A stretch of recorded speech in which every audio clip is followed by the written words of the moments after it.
A wonderful welcome to another episode of the National Agenda. And today on the show, we are taking a critical look at the role of traditional and faith leaders in nation building or national development. Precisely, we'll delve deep to look at what they have to do or their role and responsibilities when it comes to peace and conflict resolution, as well as issues that have to do with development in their nations. And I have a special guest in the studio who would help us discuss this pressing issue. But for now, my name is Samuel Fobibamfo, and once again, this is the National Agenda. Stick and stay with us. We'll be right back.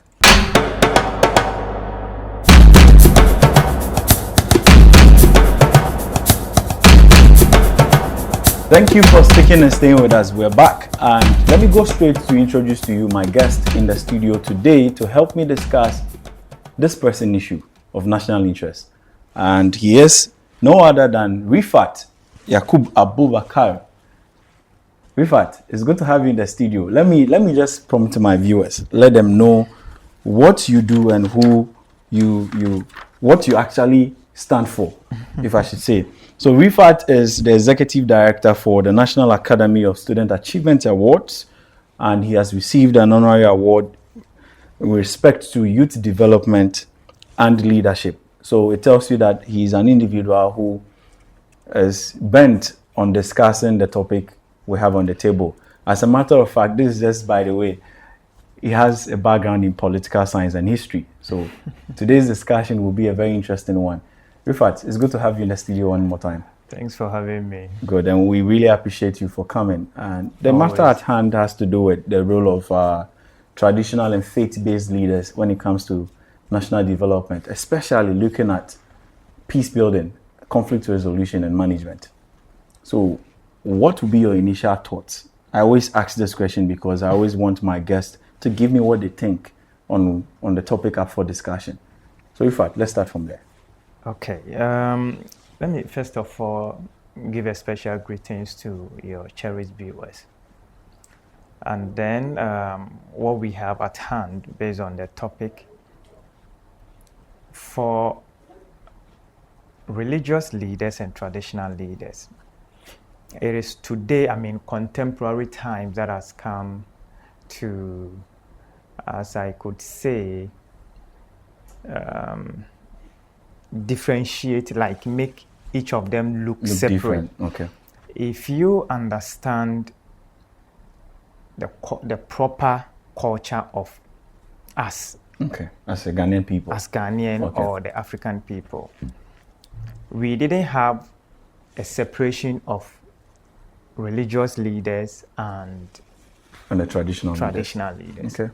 That is why we have the traditional worshippers. Okay. If you take our then system of governance, we had the chief or we had the queen mother, and then under the chief we have the chief priest. Okay. That is our spiritual leader. That's our spiritual leader. Okay. Okay. So the spiritual leader works directly with the leaders of the town, i.e. the chief, the queen mother, and then the sub-chiefs across, the paramount. And the elders. Okay. So, but contemporary times, especially the coming of this foreign faith base, like the contact of the Europeans coming in, also infiltrated in our system, some of these foreign-based faiths. And so over time, the infiltrated faiths, i.e. the foreign-based ones, has relegated, I want a proper word to use, yes, has made it look like the traditional style of our religion is not the way to go. Okay. Okay, so now, over time, that unstructured, what I want to say is that something that we didn't really set to structure has become a structure now. So we have an exclusive religious faith-based, and then we have traditional faith-based, okay, to the point where I would say we are not really acknowledging the traditional belief system. Everything has been either the Christianity and the Muslim. Okay. Okay.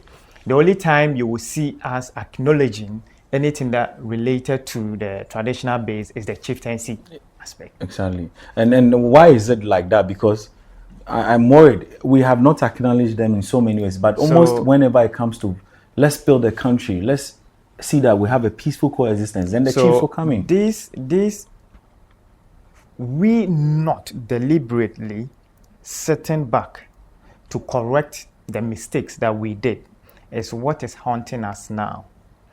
In fact, these two bodies today are meant for unity and peace building, which put together would ignite development. Okay. Once you have peace and you have unity, development is autopilot. It will come. Okay. It will come. Because it's out of peace and unity you will sit with me to judge or plan what we need to do to help you and I. The help we will do between you and I is what will bring development. But if the unity is not there, peace will not come, because you would get some of, let's say, Christian faith or Muslim faith to tell you they cannot sit with a traditional. It's against. But the point is this. I'm coming. Okay. So what is causing the instability in terms of peace is this. All these two major faith that I mentioned, the Muslim and the Christianity, they came to meet. The traditional religion. They own the land. The traditional religious body, they own the land. And is that why we always go to them to help us resolve our conflict? You are going back to them to resolve your conflict when in the first place you don't acknowledge them as part of you. So you would call on them to help you resolve it. After they resolve, you will relegate them and go. Okay. So that relegation part, or that respect that we are not acknowledging them of, would also create some sort of remote, divisive. They now want to also isolate themselves. And now want to protect what is theirs. Okay. And what makes them, what forms them. So they'll protect it. Okay. Anything that seems to hinder their existence, they will fight it. Okay. All right. So let me quickly ask. Now, I want to look at, you've established clearly that their role, you've established how important they are to us, even though over the past few years we have ignored them. We have not put them at the rightful place.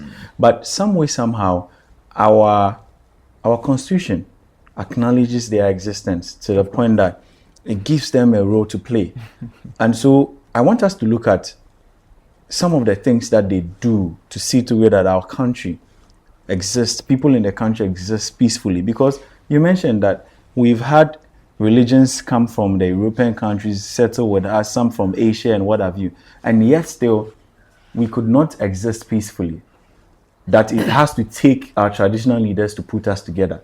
So I want us to look at what exactly they can do or they seek to do to ensure that we have a peaceful coexistence. There is a saying in Akan that where the animal was tied is where they would untie the animal. Okay. To wait. Where the problem started, the problem might be solved there. A stranger cannot come to your home and be the one closing your door. We have our indigenous problem, which has to do with indigenous peace and stability confronted with conflict here and there. It is not the foreigner or the stranger that can come and settle. Because one, the foreigner, even before they can settle, must take time to read, understand, and put their self in the shoes of each party involved. Their way of life, their culture, their tradition. But this stranger, in the first place, wants to dominate even before understanding you.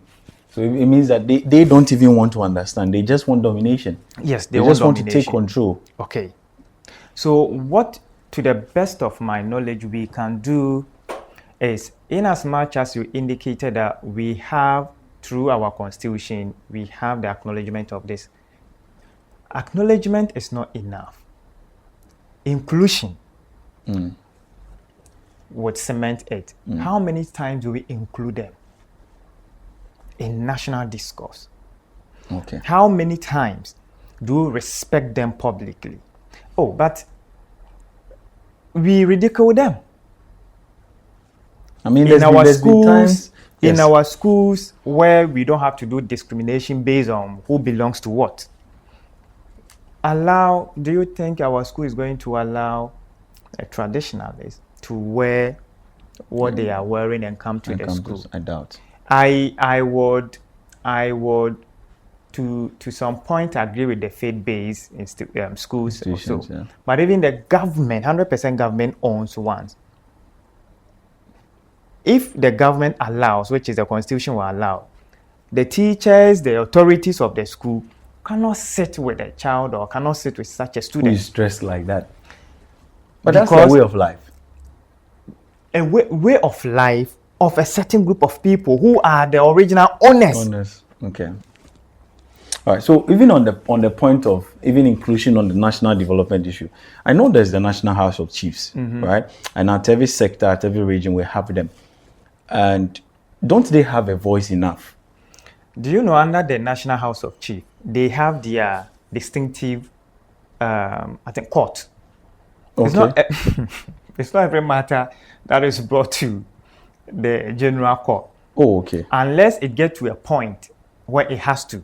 Good. So that is an evidence that we as a Ghanaian people have our way of solving disputes. Of course. And we've seen long it before this. We've seen it historically. We have seen times where you'll be there and they will tell you, Makosama or Amanana. Yes. And you have to appear before the Oman Hene and to solve several issues. And I know that even when it comes to conflict management and resolution, we have the mediation process, we have the arbitrary, and there is another one, which is the alternative dispute resolution. That includes the ADRs, that includes showing before the Oman Hene and all that. So it tells you that our traditional leaders have a role to play in nation building. I would say we had one of the promising systems. It would have taken us time to advance it through more of civilization here and there. But perhaps by the time we would have developed and advanced our civilization was maybe when we had contact with the foreigners. Because before the foreigners would even come to our land, like you mentioned, we had our own system, court system, faith-based system or religious system, chieftaincy system. We had a court that sit, do investigation. The word investigation is a foreign word. Yes. Let me say this in P. We had our people that do investigation. We had our security. We had our commanders in chief. Exactly, because the overlord, the landlord had his own army. Yes. We've seen overlords, we've seen, deputies of every stage. And even when it came to communal labor, you dare not say you not do it because you know that somebody will grab you. We were taking taxes. Exactly. We're paying taxes and we're using them to develop our communities and our so then towns. It's obvious that we cannot build our country without our traditional leaders, without our faith-based leaders. That is why in my previous encounter with you, I mentioned that every society is built on culture and tradition. If you let go and import, you will continue to face chaos because you cannot 100% brainwash the indigenous. So you think we should go back to pick those things we've left? We should go back, pick them, relearn them, review them, polish them, and incorporate it in what we have are doing accepted now. from All right. So, Rifat, outside. we'll be leaving very soon. But let me ask this question. I have seen some examples with when it comes to inclusion of traditional leaders and faith-based leaders in nation building. For instance, we know what is happening up north in Boko. We've seen the input of the Otumfo and several other traditional leaders on that issue. What do you have to say to that? Do you think that it was even in the right direction? And do you think that if we allow them, this will go a long way to even resolve the conflict that is happening there? To this matter, I would commend Otumfo, His Royal Highness. He has been very instrumental, not today. Okay. Otumfo is very, very instrumental when it comes to some of these matters. And you cannot bypass the likes of Otumfo's influence and say you want to settle some of this matter. Now, why do we even come to Otumfo in the first place? Let me take you back to history. Okay, take us there. Historically, before the 15th century, that is before the coming of these Europeans, the Asante Kingdom successfully expanded their kingdom to far north Volta area. In fact, during that period, if you take the map of, let's say, today Ghana, they were able to expand their kingdom to close to 80 to 85%. Okay. If you go up north, it was just a small portion that was left. It was just a matter of time. They would have conquered and beyond. So far to the Bono area, to the Volta area, a lot, and today, pay, I think, tribute and allegiance to Otumfo. This is the back of it. You see, those days before democracy here and there, if I'm able to conquer you, you serve under me, you pay tribute, and I think annually there's some of, some things that we take from you. Yeah, so that is one reason when there's always a case, and where the case is happening, the conflict is happening, if they fall under the expansion of Asante or the influence of Asante, they will come and they resolve the matter there. Okay. That is one case. The second case is the obvious supreme influence of Otumfo. Okay. You see, Otumfo is not only influential in Ghana, it extends beyond West Africa. That is why globally they are calling him with all seriousness when it's come to respect. The Ashanti people are known to belong to one of the oldest kingdoms in the world. So in terms of intelligence, knowledge, trade, they are smart. Not today, back then. So if you have such an influential figure or institution that is seen to possess wisdom of our indigenous understanding, definitely you will have to take the matter to such a person to sit on it, because the court can never understand well the way of the Ghanaian life than the traditional leaders.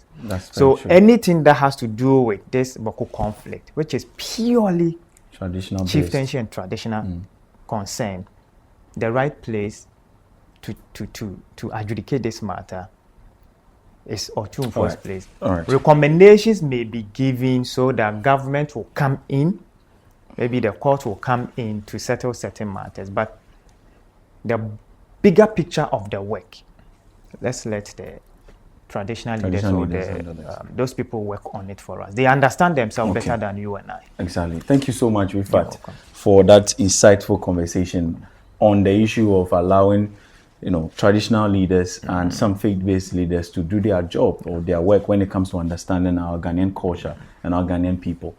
We really appreciate you. We hope and pray that our leaders out there will see the need to put them in there. Of course. All right. So viewers, you've heard from Rifat, and he said it all. Our traditional leaders are the custodians of our lands, and we owe them so much respect. We shouldn't just wait for only festivals to acknowledge them. you and I are in the country, are in this country. In fact, we've seen it from time to time. Rules being violated, constitutional rules being violated. But the moment a traditional leader says, on Tuesdays, don't go to fishing, don't go to the farm, nobody